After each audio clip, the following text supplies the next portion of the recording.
കാട്ടുകടുക്, കരിങ്കടുക്, നായ്ക്കടുക് എന്നെല്ലാം വിളിപ്പേരുകളുള്ള അരിവാള എന്ന് പറയുന്ന ഔഷധ സസ്യമാണ് കേട്ടോ ഇത് സാധാരണ നമ്മുടെ പറമ്പുകളിലെല്ലാം ആദ്യത്തെ മഴ പെയ്തതിനു ശേഷം പറമ്പിൽ തനിയെ മുളച്ചു വരുന്ന ഒരു ചെടിയാണ്. ഇതിന് ഒരുപാട് ഔഷധ ഗുണങ്ങളുണ്ട്.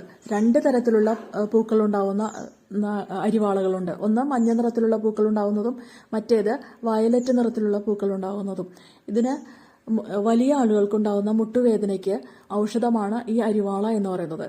പിന്നെ ചെറിയ കുട്ടികൾ, വളരെ ചെറിയ കുട്ടികൾക്കുണ്ടാവുന്ന വിരശല്യത്തിനും ഔഷധമായിട്ട് അരിവാള ഉപയോഗിക്കുന്നുണ്ട്. ഇതിൽ നിന്നുണ്ടാവുന്ന കടുക്, ഇതാ കണ്ടോ, കടുക് പോലുള്ള വിത്തുകളാണുള്ളത്. ഈ കടുക് സാധാരണ നമ്മൾ കറി വെക്കുമ്പോൾ ഉപയോഗിക്കുന്ന കടുകിന് പകരമായിട്ട് ഉപയോഗിക്കാം എന്ന് പറയപ്പെടുന്നുണ്ട്. ഏഷ്യൻ സ്പൈഡർ ഫ്ലവർ എന്നാണ് ഇതിന്റെ ഇംഗ്ലീഷിലുള്ള പേര്. ക്ലിയോം വിസ്കോസ എന്നാണ് ഇതിന്റെ ശാസ്ത്രീയ നാമം.